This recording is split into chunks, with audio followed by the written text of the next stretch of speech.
you so much for joining today's webinar and for wanting to find out more about the Low Carbon Hub. I'm really thrilled to be able to tell our story. I'm afraid Barbara and I are both terrible in that we love talking about this organisation, the other organisations we're involved in, so we will endeavour to stick to time, but we apologise in advance if occasionally Graham and Keith have to tell us to move on to the next section because we're running out of time. One thing to bear in mind as we just go through the slides, we have based our session overview about the hub on the sessions that the webinars are going to cover, albeit in a very slightly different order. So as we're going through each section, if there's some specific questions that we don't have time to answer now that are more general about how you might want to address some of these areas, do please keep making a note of those questions, putting them in the chat, because they're things that we can ask our the subsequent webinar presenters to make sure that they cover when they go into much more detail into each of these subjects. But we're hoping that today, by giving you an overview from a low carbon hub's perspective, on just touching on each of these different topics that will be covered in the webinars, that will help you starting to think about how this might relate to kind of questions you have when you're addressing these things more in depth yourself. So we were going to start with some introductions. So I'm Saskya Huggins. I'm the Social Impact Director at the Low Carbon Hub. And Barbara. I'm Barbara Hammond. I'm Chief Executive of the Low Carbon Hub, but in relation to the roots bit that Saskya is going to start with, I'm also founder member of West Oxford Community Renewables and Osney Lock Hydro. So I'm still volunteering those in my spare time, which I don't have. So on that, we wanted to just actually, before we started talking about the hub, wanted to kick off by saying a little bit about where we first met, actually back in 2008. Barbara, I just found you the very first email you ever sent me, one of many thousands I can now say, when we were involved in projects in the community of West Oxford. And it's interesting, that question about geography. So Barbara and I have both worked on community energy at a very small scale in West Oxford. West Oxford's a community of 1,600 households, where I've helpfully given you a red arrow to show where we are in the city. It's a very small urban community, as well as at the West Oxford scale. And it is interesting, there are some very different dynamics when you're working at those different scales. So Barbara actually kicked off this story long before I did, back in 2001. So I was going to hand over to Barbara just to say a little bit about where it all started.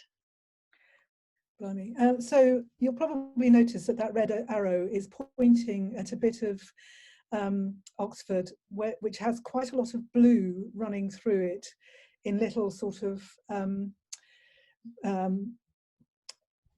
divisions of what is actually the Thames. And you'll probably be able to see from that that our community of West Oxford is strung across a floodplain, which is a really bad place to be these days. And one of the first things that happened to us when we moved on to Osney Island was to experience a bit of a flood. And at the same time, we were doing our own house up, and the combination of those things and standing on the river bank one morning looking at the sun hitting the crinkly tin of the Oxford, what was then the University Engineering Laboratory, made us think, how could all of this go together so that we could carry on helping people to retrofit their houses in the way that we're trying to? Could we make an income out of renewable energy? And we did a survey of Osney Island, which is nearly 300 households, way back in 2001, to see if people agreed with us, and they did. And that's what led to Osney Lock Hydro, eventually a whole 15 years later. So as Barbara said, way back in 2001, there were people like herself and her husband already thinking about community renewables, particularly hydro. There was already a Waste Watchers group doing recycling, a local wildlife group. So there were a lot of things happening in the community. It's sort of very switched on sort of environmental area. And then this happened. This is 2007, and these people are standing in the middle of the Botley Road, which is the main road in from the west of the city into the city centre, and they're standing where normally it's endless traffic jams. So we were hit by major flooding, and this galvanised all the different sections of the community that were already sort of quite engaged into trying to think, how could we work more in a more coherent and collective way to try and tackle this issue of climate change? And we couldn't say that this particular flood was as a result of climate change, but we did know that more and more floods like this, which were damaging people's properties, I mean, the whole community went into only a 3-week lockdown, but nevertheless a lockdown. You couldn't drive in or out of the area during that time. So it was a really disruptive, really damaging time for people. And so it was what was great is that it did galvanise the community to do something very positive on what in the face of it was a very destructive and negative event that we all lived through. And so we came together, all those different groups of people, along with lots of others who wanted to get involved. And as a result, we set up a number of different community organisations that all shared this one common aim, which was to try and reduce the community's carbon footprint by 80% by 2050. And these were a couple of organisations. Barbara's already mentioned one, Oasley Lock Hydro, which we did eventually build. It only took 15 years from when Barbara started, but we built Oasley Lock Hydro, and West Oxford Community Renewables, which was about a lot of roof-mounted solar PV. And these, as well as generating green electricity, were also, for us, very important that they were generating a sustainable income stream. Because we wanted it not to just be about how did we sustainable in terms of the green electricity, but how did we make our own organisations sustainable so that we could then take that surplus income and use it to support a couple of other organisations that we set up, Low Carbon West Oxford and Hog Eco Park, so that they were involved in helping people power down, so become more energy efficient, tree planting, more energy sequestration, so carbon sequestration, lots and lots of different activities. And so the idea that these two, the powering up, which was also generating the income, to power down, were really key learnings that we got, that we were doing this in a voluntary capacity in our own community. And unfortunately, we became victims of our own success. We found that quite a lot of people were interested in what we were doing, and so we wound up being inundated with enthusiastic people wanting to find out what we were doing to replicate it across Oxfordshire and beyond. And it meant we were spending less and less time in the community, because, as I say, doing this as volunteers, there's only so much time you can give around families and day jobs. And so that it was at that point that Barbara came up with a wheeze, which was to set up the Low Carbon Hub. So I'm going to hand over to Barbara to say a little bit more about that. Thanks, Saskia. Can I have the next slide? Thank you. So I don't think it was just me having a wheeze one day. It was I paraphrase. what happened. Yeah.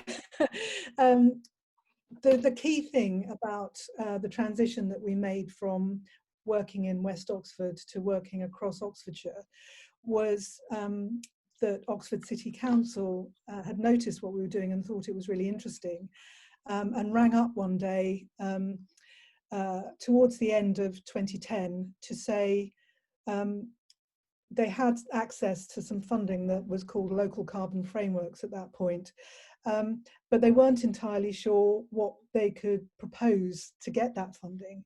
So they rang up to see if we had any ideas. And we just had a board meeting of West Oxford Community Renewables when we were discussing this question about whether we were there to scale up West Oxford Community Renewables, whether we were there to repeat West Oxford Community Renewables many times, what we were going to do about sharing this model with other people. And so the City Council offer, the phone call, came at just the right time for us to be going, oh yeah, we do think actually we've got some ideas to test here, one of which was to see if we could repeat the West Oxford model in other parts of the city, and the other of which was to say, okay, if we can repeat it in other parts of the city, is there a sort of umbrella body or convening body that could help many communities across anywhere. We weren't quite sure what geography we would go for at that point. So we got the funding, we tried repeating, we did repeat it in Oxford North, and that is still going, those installations are still going. We repeated it in a deprived area of the city called Barton, and that the array that we put in there is still going, but there isn't the capacity in the community, unfortunately, for that new community energy group to have survived. And we did produce a Hogacre Eco Park during that time. And we developed the first business plan for the low carbon hub, and we called it a hub because we saw ourselves as being sort of a convening power between communities and local authorities. And we defined, during that year, we defined our patch as Oxfordshire, because we thought that we needed to have a sort of administrative boundary that we were working in that people would recognise. But if that boundary was too big, we would have bitten off far too much to chew, because our motivation has always been to make the money to help communities go really deep with carbon reduction. It's not your normal scaling business model in the way that a mainstream business would expect to do. And so having made those decisions, and bearing in mind that it's still quite a long car journey or public transport journey to get from one end of Oxfordshire in the north, in Banbury, down to Henley in the south, it's still quite a big patch. Nevertheless, it's turned out to be quite a good geography to be trying to do all of these things. And we run a help desk alongside our normal day-to-day activities to help any community anywhere who might want to know a little bit more about what we do. And we deal with the sort of wider geography in that way. But just picking up on Penny's point, working in Oxfordshire still has its challenges. We, our sort of vision was, but way back in the beginning of the feed-in tariff, was that we could work across all 300 parishes in Oxfordshire and get a little West Oxford community renewables type organisation going in every single one of them. And unfortunately, we didn't have time before the feed-in tariff started reducing to realise that, and we've been thinking about how instead to do that geography ever since. Sorry, Saskia. I say so. Me on. That's right. We had exactly the same concept, though, about this idea of using powering up to do your first carbon cut and generate your income, which then enabled you to support the powering down. And we've also, I think, really built into it as well in that powering down this innovation strand that Barbara will talk about a lot more at the end of this presentation. So just going to move on to the governance structure. And we've got a diagram here that outlines the structures, but then we've got a couple of slides that go into a little bit more detail. So Barbara, do you want to just quickly give a thumb portrait there? So we have the Low Carbon Hub IPS on the left-hand side, which is where we take the investment in from the equity in from shareholders to invest in renewable energy projects. And we also have Sanford Hydro Limited, which is a wholly owned subsidiary of the Low Carbon Hub IPS. And that is kept clean as an investment vehicle. The staff who develop the projects to develop through the IPS, who do the share offers and who do all the running of the Low Carbon Hub, are paid for through the Low Carbon Hub Community Interest Company. That takes the donations from the IPS in terms of the community benefit, but it also has a resource sharing agreement with the IPS and with Sanford Hydro Limited, so that it provides services. It develops projects, it then runs those projects, it raises the money for those projects, and it runs the share registry, and it gets paid by the organisations on the left for doing all of that.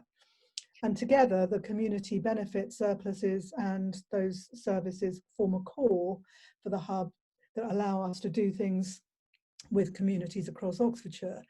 And then increasingly, we leverage up some of that income to do other innovation programs, some of which last for sort of 3 years. Our ERDF program is just entering its second 3 years.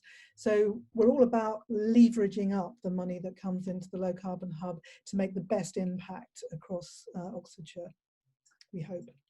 So just a little bit more on each of those sides. The Low Carbon Hub IPS, for those of you who haven't got or are new to this area, before the days of community benefit societies, there were industrial and providence societies, and we were originally set up as an industrial and providence society, but they're what you now know as community benefit societies. And it is, as Barbara said, it's where all the investment goes, all the assets are owned, and we have Sandford Hydro ring fenced in there. And Barbara, do you want to just say a little bit about why we ring fence Sandford? So a bit learning. Yeah, so we're very keen for investment to go into projects in a way where we can describe the risks of those, and where people are investing in a set of things which have a similar risk profile. So when that's a set of solar roofs, that's quite easy. We know that. Our investment committee has a delegation from our board saying, as long as it hits this hurdle rate, get ahead and do it. With something very different like Sandford Hydro, which has a completely different risk profile. It's a huge engineering project. Anybody who has had anything to do with hydro knows that they're very specific projects. And so the risk is quite different between the solar and that. And for that reason, and it's a large chunk of the investment that's come into the IPS, for hygiene purposes, we put it in a separate special purpose vehicle, which is just a normal limited company, so that if Sandford Hydro fails for any reason, we can just close down that company, and some of the shareholders who's invested in Sandford Hydro would then be sort of mopped up by our solar portfolios. That would have a big impact on our community benefit surpluses, obviously, but we'd still keep the whole thing going. So that the IPS won't be brought down if Sandford Hydro fails for any reason. And then on the kick side, as Barbara said, it's where 100% of the surplus from the IPS goes. Just so you know, it's a little thing. We talk about surplus rather than the profit, because the way the IPS works with sort of tax allowances, the IPS doesn't actually make a profit for many years, but it was our intention that that cash surplus still went to support this double carbon cut that we talked about. And another Penny's point about how we worked across the geography.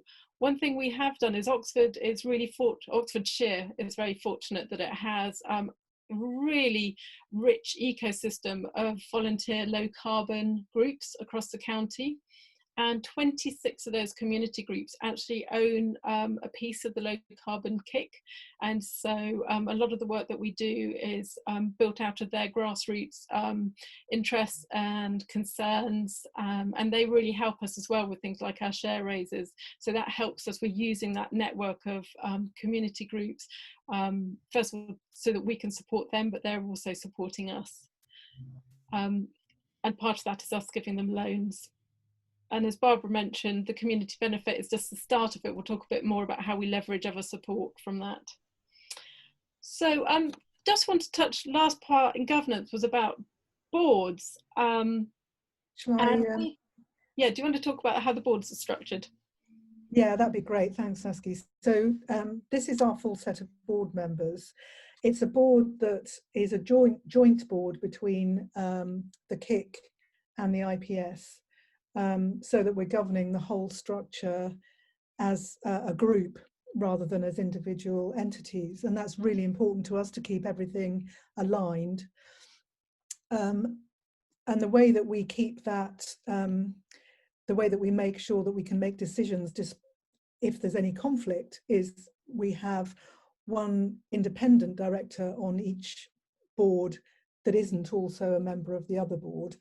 And so if you're looking at that set of board members, we've just running through it, we've got from top left across the top row, we've got me on the top left, and then Adriano in the pink shirt next to me. We're the two executive directors on the board, so we actually run the operations as well as be on the board.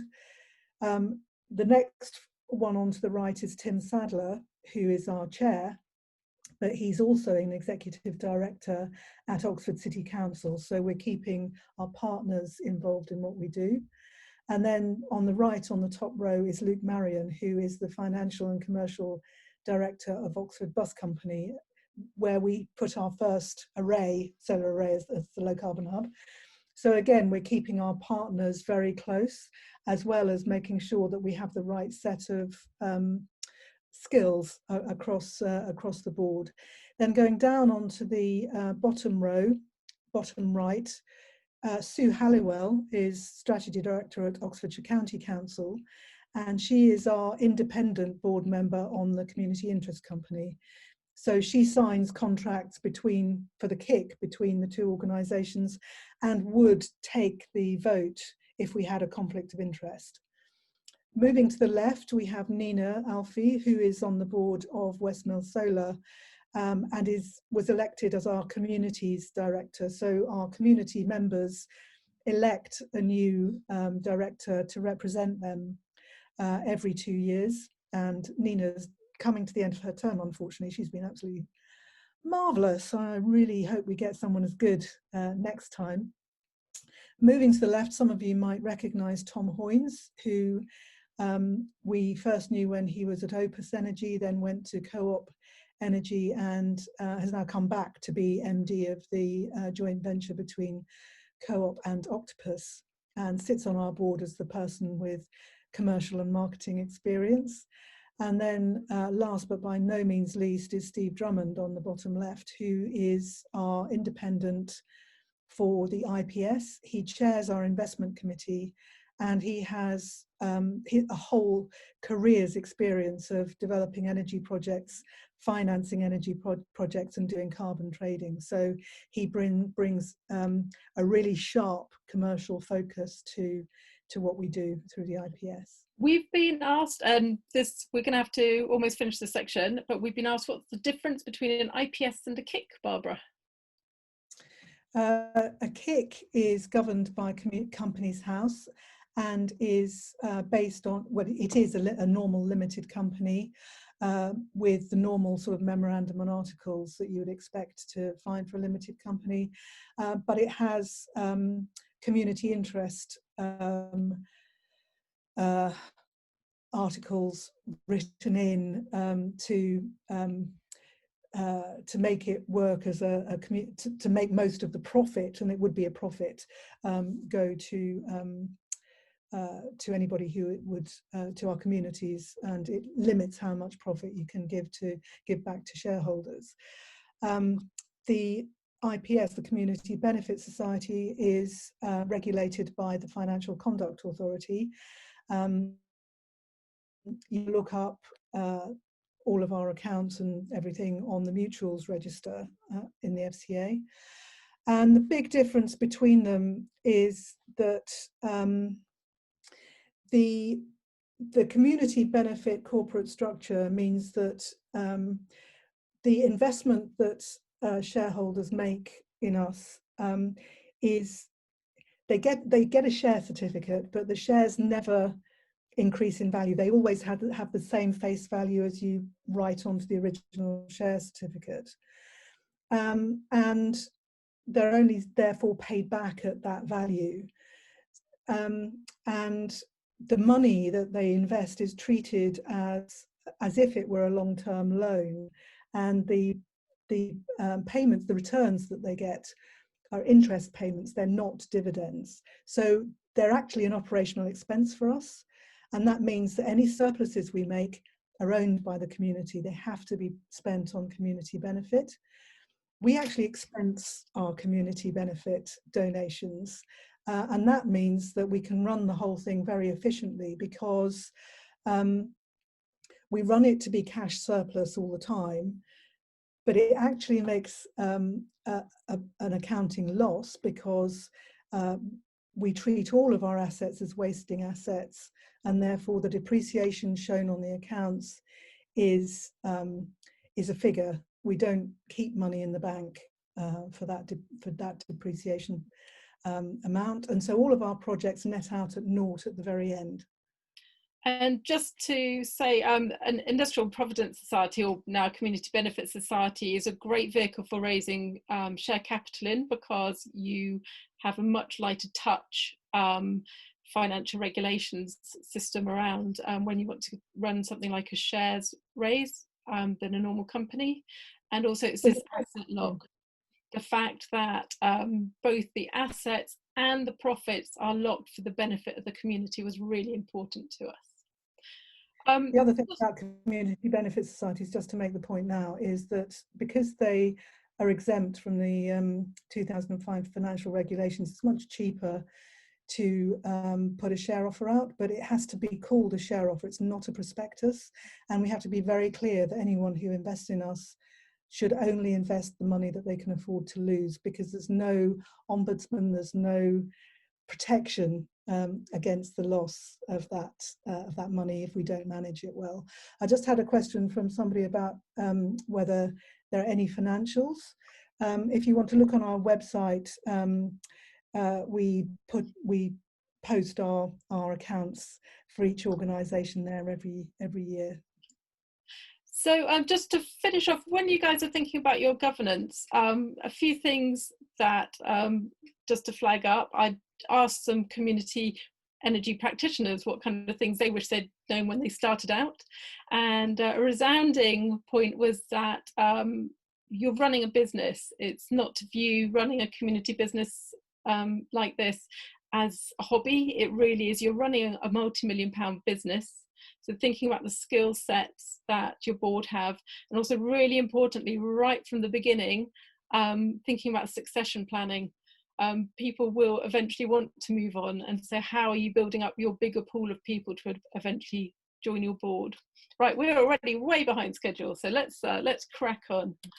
Not sure quite why I'm not moving. So on to share offers. The Low Carbon Hub has now run 5 different share offers, as Barbara mentioned, by doing it within the Industrial Provident Society and other Community Benefit Society with withdrawable shares. We don't have to go through a full verification process. And we do withdrawable shares. You can invest between £250 and £100,000. The lower limit is of our own making. One thing we have learnt is from a very early share raise in West Oxford, where we set it at £10, our desire to be really inclusive actually came to catch up with us, because the administration involved in trying to administer £10 shares and the interests on £10, you just need those members to turn up and drink 1 glass of wine at your AGM, and you've blown the entire community benefit that you would have made off those shares. So where you set your bottom limit is actually it's a really interesting debate where you put that, so that you can be both inclusive, but actually also something that's manageable. It's also something that when you come to think about your financials, having a bank account that enables you, if you're handling this yourself, a bank account that can actually make those payments in bulk transfers, rather than at one point we were writing checks for them all.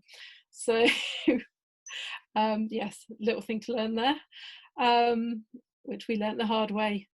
The 1 member, 1 vote thing's very important to us. So it's that sort of sense of democracy, and thinking not just in terms of the legal rights that people have as a member, but actually how do you translate that in terms of the way that you really can involve individuals in the running and shaping of the organisation is great too. We've done a number of share raises. Our first ones were very much tied around specific portfolios of projects.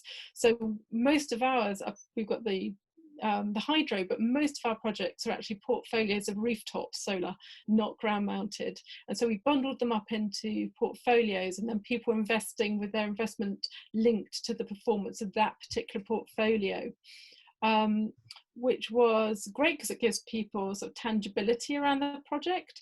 But what we found was that we were asking people to get tied into maybe 20-25 year projects, so it's very hard for people to get their capital out. And it also, with this proliferation of different projects, it became harder and harder for us to think about how we were going to then manage all those individual investments. And we'll talk a little bit more about that later. There's a lot of admin that can be involved. So now we've shifted to a thing called the Community Energy Fund, which is sort of a hold-all pot for all of our new projects and new investments, and it gives us a lot more flexibility. For that, we've also gone for the community shares standard mark that when you might want to explore more about. And it also gives people the option to request their capital back after 4 years. Now, it's only a request, we don't guarantee it, and one thing we're always really mindful of is that balance between keeping our members and their investments as safe as possible, but ultimately we're responsible for the safety and the financial safety of the organisation and the community benefit. And it's interesting, particularly when your investors often come from your own community, it can be very challenging to separate what is, when you are an organisation for the benefit of your community, that doesn't actually mean for the benefit of your member investors, regardless of whether or not they're in the community. And that's something that over the years we've sometimes had to, again, tease apart our thinking on. And so whilst we are really mindful of our members as really key stakeholders, ultimately we're responsible to the wider community, and how we protect that and keep that front of mind is something we're constantly grappling with.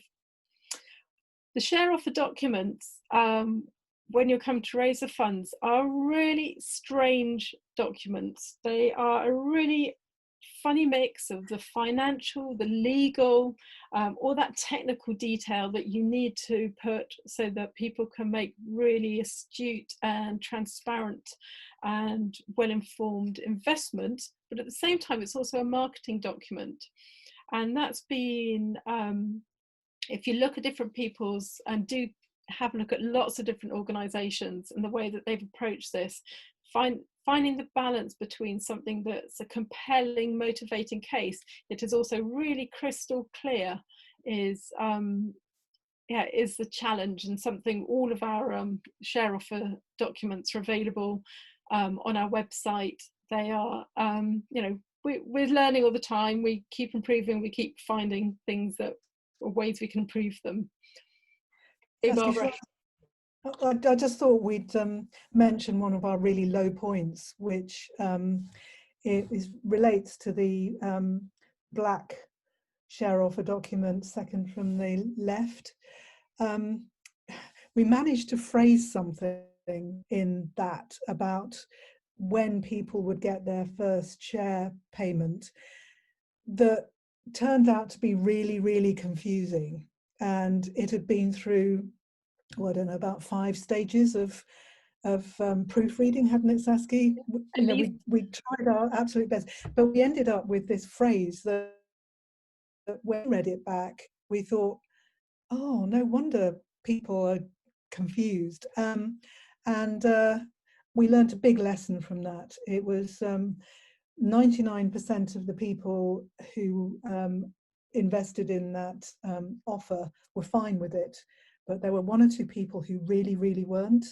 And I think that was one of my hardest points with the Low Carbon Hub, having to, sort of fess up to having made a mistake like that and deal with 1 or 2 very angry people.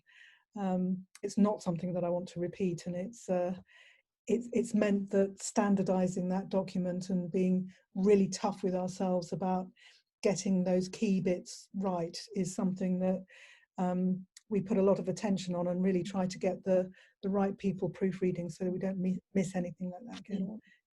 So that kind of importance about the transparency,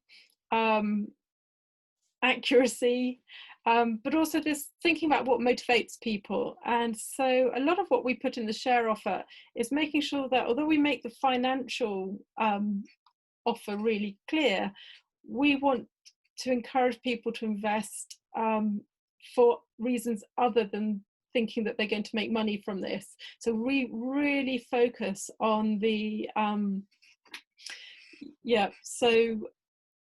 making sure that we really focus on those other returns that people might get when they invest, in terms of the social impact and environmental impact. And we hope that that would really encourage people. And we did do some survey work, and luckily we found out that that actually was genuinely a motivating factor.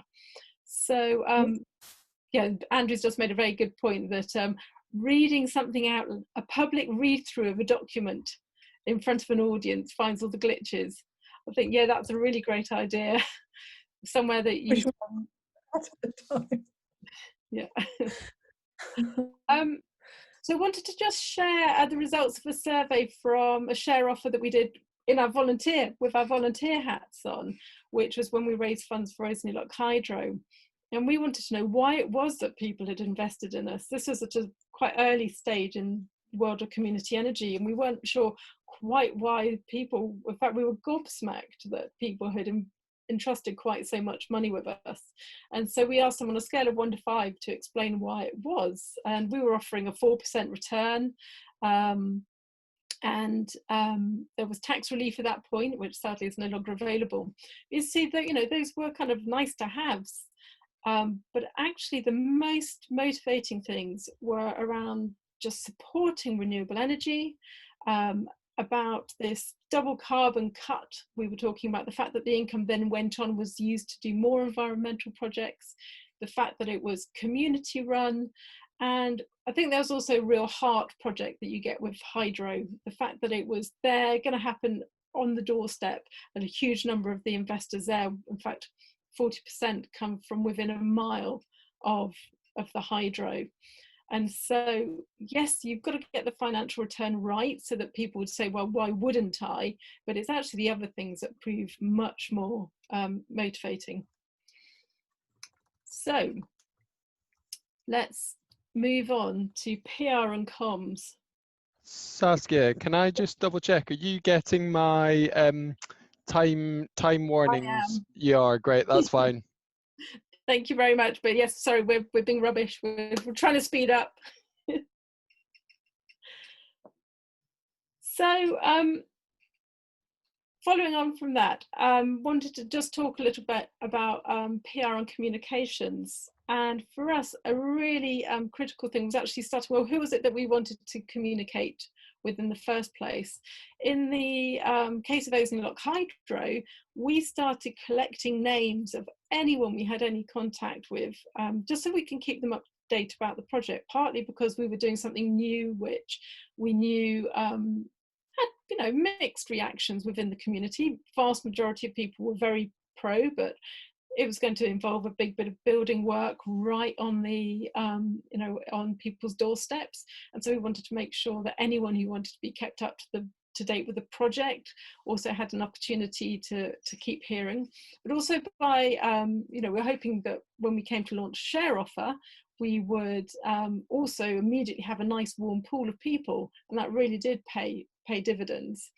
So at the Low Carbon Hub, we think about our investor members that we need to communicate with, those community groups that are so critical in supporting us and us supporting their work. So we have a separate newsletter for them. We have our solar PV arrays are on 37 different organisations' roofs. So we need to think about how we communicate with them, partly because they're buying the power. So we've got bills and sort of some quite formal communications, but providing them with, so that they know exactly how to contact us if they've got an issue. And then that much wider net, this ecosystem that we have across Oxfordshire. So when we first start about PR and comms, we kick off actually by saying, well, who are we trying to communicate with? And what is the main thing that we're trying to do in that communication? What is it we want people to know? What do we want them to feel? And most importantly, what do we want them to do as a result of that? And so we have an annual communications plan. It involves things, lots of it's online, because obviously designing a website has costs, but it's a much more responsive and cheaper way of keeping up to date if you can use social media. Keeping a news blog on a website going is really a really quick and easy way to keep people up to date on what's going on. We use MailChimp to manage all of our various newsletters with people. However, we find that that's not quite the same ever as the events that we run. And so whether it's turning our AGM into more of an opportunity for all of our different stakeholders to come and learn more about what we're doing, or a series of events. Obviously, it's quite challenging at the moment. We're trying to see how we can use webinars instead of face-to-face events. But there's nothing quite like the buzz you get at the end of an evening when you've just had a room of amazing, like-minded people, all wanting to find out more about the kind of work that we're doing. So we use a whole range of different ways of communicating with people. Alongside that, as we've kind of matured as an organisation, we have started to produce more and more standardised reports. So we originally had just our annual report and accounts, and so certainly for the organisations where we volunteer, that's still very much our main publication. But the share offer document's an amazing opportunity to communicate, not just with the people you hope are going to invest, but actually your current investors. They like to see it's a good way of telling people what you've been up to. We now have a business plan, we do social impact reports and annual performance summaries. And these are all things that we've got examples of on our website, so really happy to share. But we're finding that having found a format that works really well for people to, and really each time it was us thinking about, well, how do we best meet this individual group or this group of people's communication needs in a way that is as time effective and standardized and as consistent as possible, is something we've been doing. So one thing I did want to flag up was that oh, sorry, here's an example. For example, the annual performance summary. So for each of our portfolios, we produce this so that at a glance, our investors can have a sense of how their particular investments are going. And mention the business plan. Oh, sorry, no, I've whizzed on. What I did want to say at this point was that the other thing for me about communications is that making sure that they're two-way. That's why the events are great, because it's an opportunity for people to actually ask questions of us. Another thing that we've started doing is an annual, it's called a perception survey. So we ask everyone we can think of that we have any contact with, whether it is those hosts, those investors, we send them a survey where we ask them how they think we're getting along on a whole range of different fronts. But the most useful part of that survey is that there's a free text box at the end that says, what else would you like to tell us? What else could we be doing that's better? And over the years, that has been a really great way for helping us figure out how to improve our communications.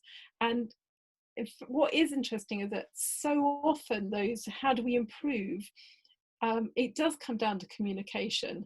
So we had one year where it was just a stream from investors going, when's my interest due? How my thing doing? I don't understand this, that and the other. And it's because it's not that we didn't have the answers, we'd just not been very good at communicating them. And so that's why we came up with the idea of the annual performance summary. And following year, we didn't seem to get any of those questions. So we felt that, you know, okay, it sounds like the annual performance summary is really helping on that front. And just two other tiny things on communications, particularly with our investors who tend to be in an older demographic. We have some investors who don't do email, and so making sure that if you do have a group who still are only paper-based, that you're serving their communication needs. So we do still do a couple of paper-based mailings every year. And the other thing is that we've also discovered that you need to consider older people's eyesight. So we had one dreadful year where our AGM, the slides were absolutely beautiful, but the pale green was utterly impossible to read for about 75% of the audience, myself included. And then another year where we then managed to alienate anyone who had difficulty hearing with the world's worst audio equipment. So yeah, we've learnt the hard way, that actually investing a little bit of money in some good audio, really making sure that your slides are legible, were lessons we've learnt. So just going to whiz on to society management. And sorry, Andrew, yes, absolutely, we can send you links to the performance summaries. Cool. So business plan, yes, of course. I'm sure everybody involved on this course call has been involved in producing business plans. This is our 2017 to 2021, and we're just about to produce our 2020 to 2023 one, alongside a 10-year strategy and vision for the first time, because we now feel that with climate emergency and where we've got to with knowing with the Oxfordshire energy strategy, we actually know what we need to do in the next 10 years to meet the climate emergency. So we're going to say so really loud and proud. And then the business plan we're just about to produce is the first 3 years of a 10-year effort. And it's really brilliant to have got to that point. And as Saskya was saying earlier, the business planning is all about making sure that the group of organisations can be sustainable, and that's not necessarily a straightforward thing. Running them as completely voluntary organisations has issues about succession planning. But if you're going to try and employ people, the thing that I've learned as CEO of the Low Carbon Hub is the burn rate of employing people is just relentless. And the first thing I did when I became CEO of the Hub was to find any information I could about what it was like to be a CEO. And the first thing I found on the first slide of a presentation had the thing on it that I have found to be completely true, which is that as a CEO of an organisation, you're always looking for the next money, the next contract, the next grant, the next installation. You do not stop. You are on a train like Gromit, if anybody sees those lovely animations. And I've been on the train, ears flapping in the wind, putting the next rail of the train line down ever since we started. So the business plan is really key to keeping you on that track to be sustainable. And this is our table of contents for the one that we've just finished. Saskya, could you? Yeah, should we just very quickly whiz through just some of the systems that we do have? Yeah, sure. I was just going to trying to keep up to time. So underpinning that business plan, we work in the cloud, and we have cloud-based systems that help us to manage all of that. So we use the wonderful QuickBooks for our financial management and accounting.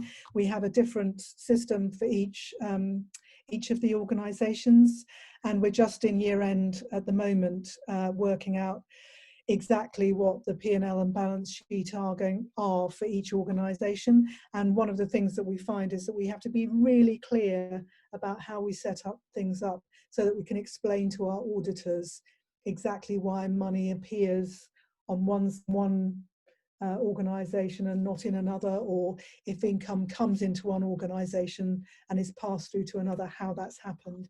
And we do it all with QuickBooks, and I would recommend it hugely. Next one is the wonderful QuickBase, which is in the same stable of cloud-based systems, and it links in quite well with QuickBooks. We use it to monitor all of our systems. So we're monitoring performance against the financial model. So with this one, this is very simple little Botley School. The light colour on the left bars are what we assumed in the financial model. The slightly darker blue on the left is what actually happened. And then the amber colour is when we've exported rather than had that energy sold to the school itself. So that allows us to keep track of how we're going against what we told shareholders right at the beginning and how we modelled. And you can see that 2016 was a bit crap. And it's also something that we monitor daily.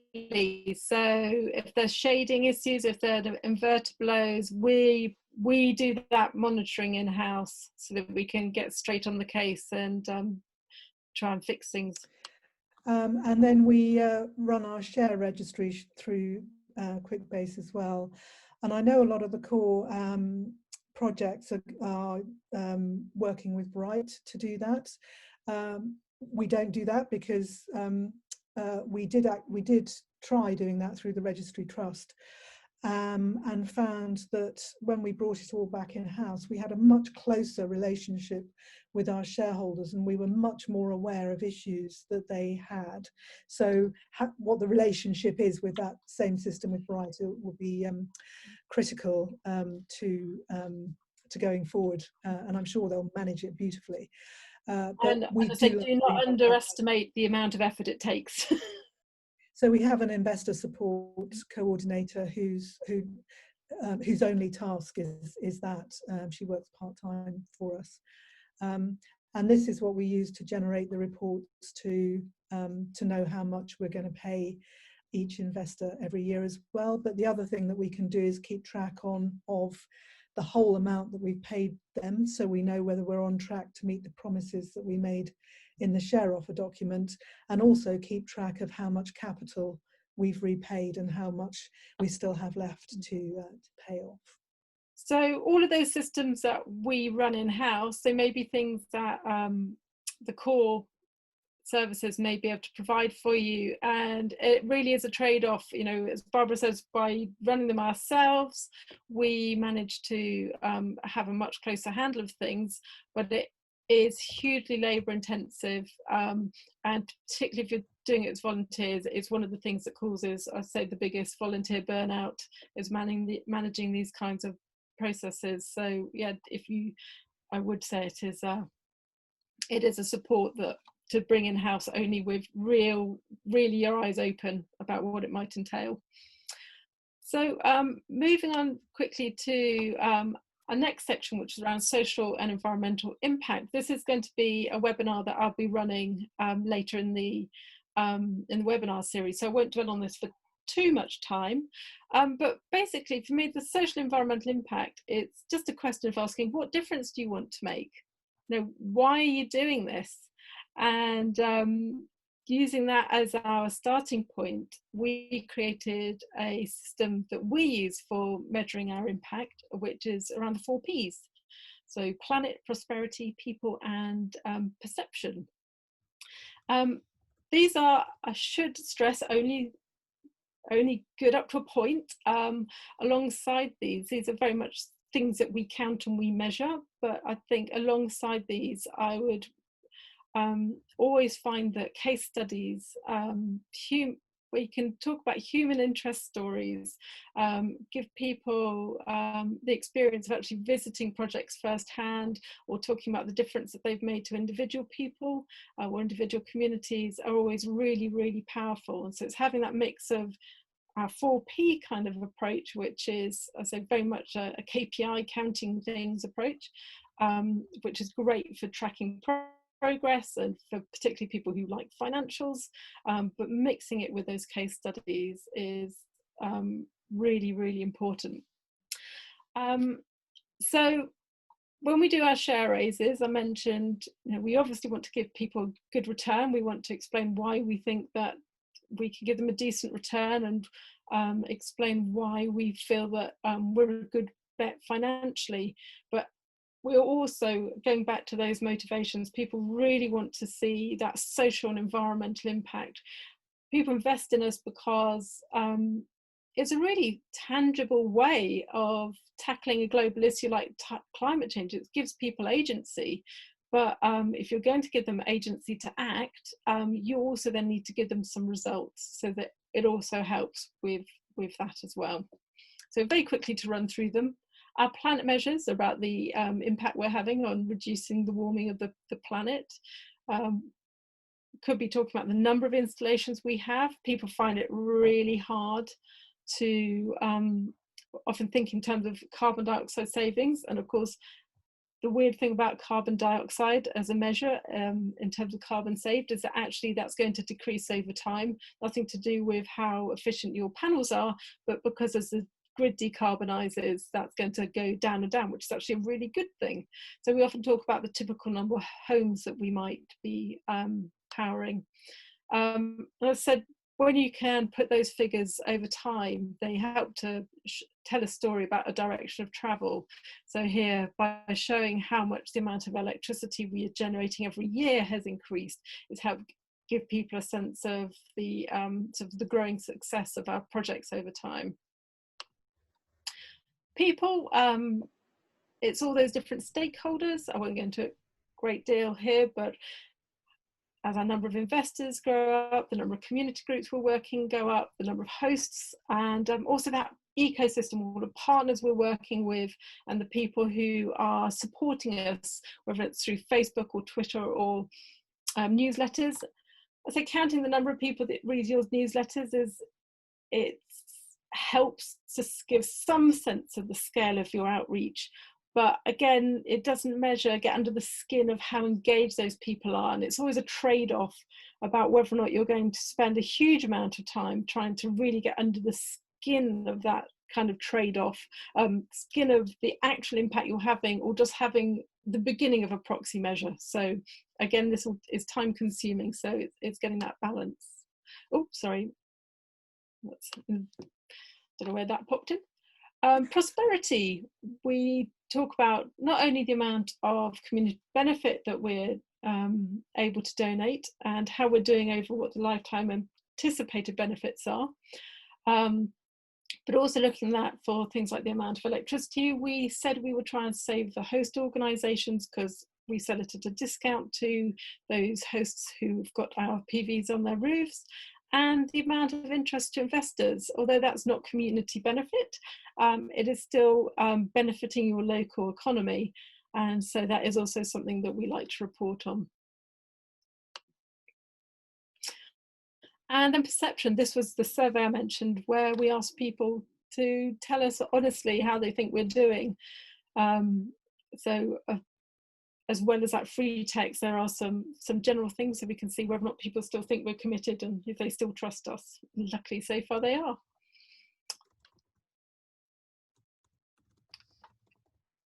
Were there any questions at this stage before I move on to community benefit? Anything particular? So I'll just quickly reading through the comments. The chat's really good. You can just sort of answer questions as you go. It's great. Okay, if we're short of time, if it's all right, I'll keep on going. I know we're really up against it. Penultimate section around our community benefit. So 100% of the surpluses from the community benefit society come into the KIC, and with those we are first of all giving grants to those community groups, and we're also offering a whole range of help, advice, support, advocacy, all with, for us it was really important that it was all focused on achieving further carbon cuts. So if it's energy audits for community buildings or schools, developing programs which, so for example, here on the left, one of our community groups has produced the most amazing set of resources for primary school kids to talk about climate change. This all came about because one of the volunteers came home from work one day and her daughter burst into tears and said, "Mum, my teacher said I used too much Pritt stick, and so my grandchildren are going to die in 2050 because of climate change." And so she wanted to do something that could enable her child to talk about the issue of climate change in a way that wasn't overwhelming and actually presented them with the facts. And so she worked with a number of community groups to produce these materials from an organisation called Kids Can. So it's that kind of groups coming together, the collaboration, and by funding their projects, they're working on a huge wealth of areas that we as a low carbon hub couldn't possibly do. It's tapping into their expertise, their interests, and that grassroots buy-in that those groups and that the knowledge and the networks that they have, and they're doing some extraordinary things. So a lot of our money is going, the community benefit money is going grants to give the help and advice, but also a significant chunk is used to leverage more funding. So last year, over £500,000 worth of community benefit spend was achieved in the KIC side of things, but that was actually off the back of only £141,000 worth of community benefit income. All the rest came from other grants that we leveraged. And let's just click on, oh, sorry. For the very last section, Barbara's going to do a roundup about some of the innovation work that we've been able to leverage on the basis of this community benefit funding. So it's not just this powering down, not just about the grassroots action, but it's a rather large ambition we have, which is to actually try and change the whole of the energy system. Yeah, so I think that's the other thing, that it would be really great, and I know that Fliss Jones is going to do a seminar on the evolving energy market, which I know will be extraordinary, because she is extraordinary. I do apologise for this funny bit of sunshine that's going on my chin. So one of the things that we've found just in the last couple of years we can effectively do now is to leverage not just the community benefit that comes in as donations, but the service income that we that comes from the agreement that we have with the IPS to provide match for big programs like European Regional Development Fund money, or in this case the project is funded by Innovate UK. And going back to Penny's point about how to deal with a big geography, what we found to be really effective, and I'm making a sort of, I think we have done this well. I would really think the Low Carbon Hub is, I'm proud of what we've done in this respect. We've, over the last 10 years or so, we've really worked on developing the partnership across Oxfordshire of local authorities, community groups, businesses, but also the big research institutions. And we're very lucky to have 2 universities in Oxford that are both brilliant at the things that they do.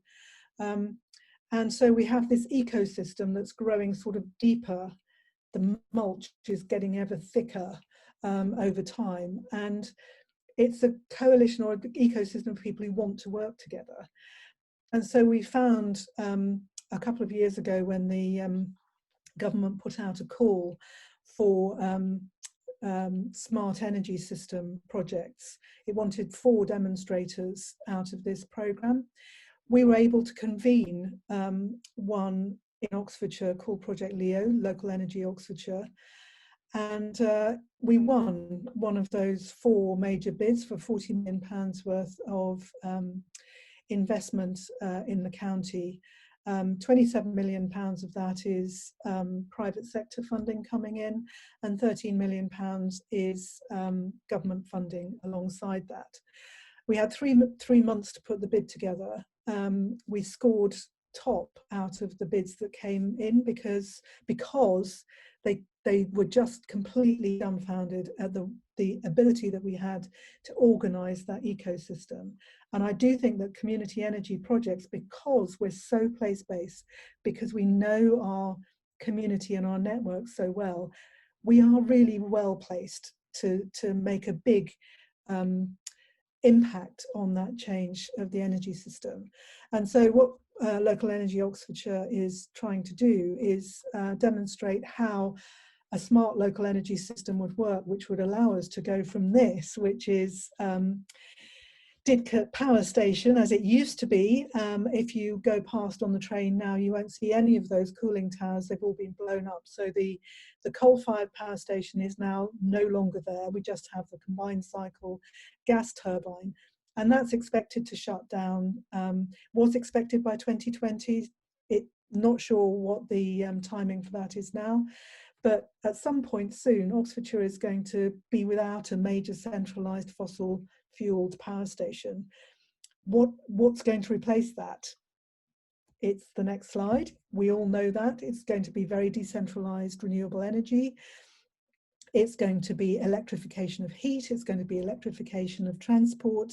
How on earth do we do all of that within the grid that we currently have without just having to put shed loads of cash into more copper and more switches? And so we're working with Scottish and Southern Electricity Networks, who is our main DNO in Oxfordshire. We've got a tiny bit of WPD up at the top, up in the north. They're leading. We actually got them so interested in what we were doing that they sort of took it over and said they were going to lead. And that is mainly a good thing, but we have to work very hard to make sure that they keep remembering that third leg of the energy trilemma, which is about energy equity as well as sustainability. Our role in Project Leo is to develop new projects that are community owned and which can cluster around them heat and transport measures as well, and then offer, together with the big installations, flexibility services into the market, which will help the DNO to deal with constraint management, peak management, and all of those other things that we know are a problem for the grid, but will also allow us to work behind the secondary substation and trial peer-to-peer and what we're calling peer-to-pool projects as well. So it's hugely ambitious. We're at the end of the first year. We've just passed the stage gate to get from year 1 to year 2, which is great. We've got another couple of years to demonstrate a functioning smart local energy market, and that is still quite a challenge, but we're going to get there. And it is the first 3 years of this aspiration that we've got to get to a zero carbon Oxfordshire by 2030 or 2035. And we know in Oxfordshire, have we got the next slide on the, or are we, is it? Yeah, oh, yeah, okay. And I was thinking perhaps we should leave that to Fliss. Yeah, but in Oxfordshire, we know that we've developed most of the, well, we've got very little wind. We've got one wind farm. We've got 2 big anaerobic digesters. We've done all the hydro we can on the Thames. It's going to be solar. We are going to be a solar county. How do we do that? And electrify heat and transport. We think we now actually know how to do it. We know how much solar we need to do that. We think we have the technologies to do all of this, what the contracts are going to be to run that market, to provide those services and be paid to stack the value post-fit to get new projects going, is what we're hoping to demonstrate, and in a way that is fair and accessible to every single person who lives in Oxfordshire. So that was a real amazing. a whistle-stop tour. So I did ask some community energy practitioners what they wish somebody had told them, and I thought one person in particular came up with a lovely thing, which she said it was a little bit like having a baby. No one would do it if they realised the work and the heartbreak, but they'd never experienced the satisfaction and joy either. And it has been incredibly hard work. We have had times where we've torn our hair out and sworn never again, particularly when we were doing it. Barbara's gone grey since I've known her, but it's just been the most fulfilling thing I think I've ever done. So on that, Barbara, anything you want to add? We've meanly left all of 4 minutes for questions. Yeah, no social life, no hobby. social life. So Keith and Graham, were there any questions that we've missed? Any other burning questions people have got? I think you've very effectively covered all questions that were coming through on the chat box as they went through. But anyone feel free to add any others in now, or just unmute yourselves and put them out to the floor. And just to flag up at this point, we're part of the consortium offering support, so we are really keen if ideas or questions pop up later. We're really happy to talk about anything else in more detail at another point if afterwards somebody comes up with an idea. Penny's asked a question. Yeah, Penny's asked about volunteers. I've got to say, at the Low Carbon Hub, the biggest role we have for volunteers is actually through the community groups that we work and partner with.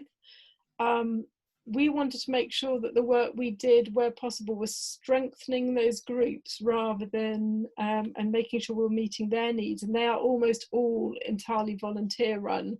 So where possible we were providing funding to enable them to carry out projects that they wanted to do, rather than us ourselves making use as volunteers.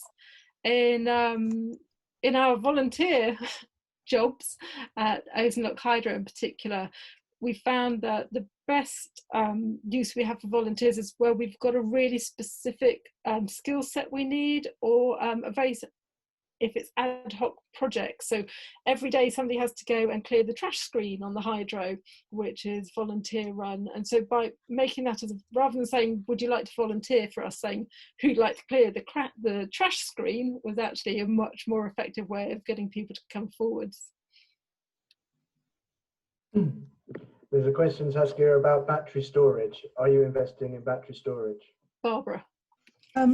We will be through Project Leo, because the government grant funding de-risks the still pretty shaky financial model, business models for those. So we're putting in a little battery at Rose Hill Primary School, and we're working with Westmill Wind and Solar to see whether there's a case for putting a battery in at a big battery in at their joint installation. But it's really a question of doing the trials with SSEN, the universities, and the asset owners to see what services actually work for dealing with those flexibility issues that the grid has, and then seeing what how much it's likely that we'll be paid for those. So what we have to do through Leo is make sure that we're investing in things that will wash their face for the whole life of the project, even if the market doesn't actually work or exist post Leo. So it's quite a juggling act that we're doing with it. We hope so. We hope so. I think it's a nice segue as well to the next webinar, which Fliss will be presenting on sort of innovation. And I know she has quite a bit to say on sort of batteries and what's realistic to expect at this point in time. Yeah, and one of the really fantastic things for us with Project Leo is that Fliss is an independent advisor for us on that. So we've got another ecosystem developing, Keith, that and the other really great ecosystem for us that's been hugely beneficial is having won the Ashton Community Energy Award.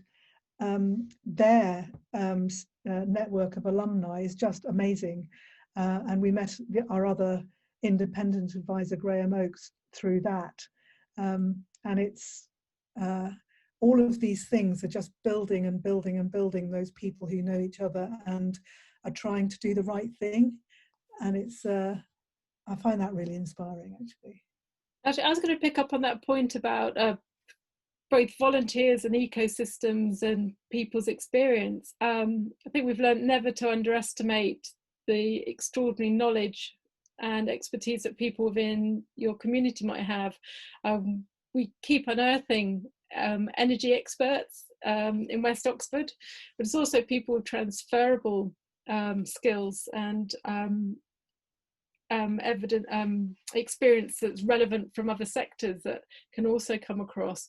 On my own background, I didn't know a thing about community energy when I started on this. My background was in fundraising and corporate partnerships for international development, but the fundraising skills transferred directly into what we were trying to do in terms of the share raise, for example. But yeah, I wasn't anyone with any technical knowledge whatsoever, and still don't really have any technical knowledge when it comes to all the kit and the generation side. But I do remember you, Saskia, going off and doing a social marketing course at the Open University when you were a volunteer for Low Carbon West Oxford, and you had 2 small children, and I'll never forget that. And you've used it ever since, haven't you? Yes, Well, it's the whole stuff that we're now hearing about nudge and behaviour change in this environment of COVID is actually also very relevant in how you can motivate people to support your cause. thank you, Saskia and Barbara. That was really great overview of Low Carbon Hub, and good sort of outside in sort of perspective on everything that you do and you've been through. So I really, really appreciate that. I think we can, I don't think there's any further questions here, so perhaps we can draw to a close. But Saskia and Barbara have said they are willing to stay on. So if anybody wants to stay sort of online and there's something they want to discuss, then please feel free to do that. Otherwise, our next webinar will be on the 13th of May. And as we've already said, that's going to be focused on sort of the changing energy system and the challenges and opportunities that presents for community energy. So I look forward to seeing a few of you back for, hopefully everybody back for that session as well. And yeah, thank you very much, Saskia and Barbara. Brilliant.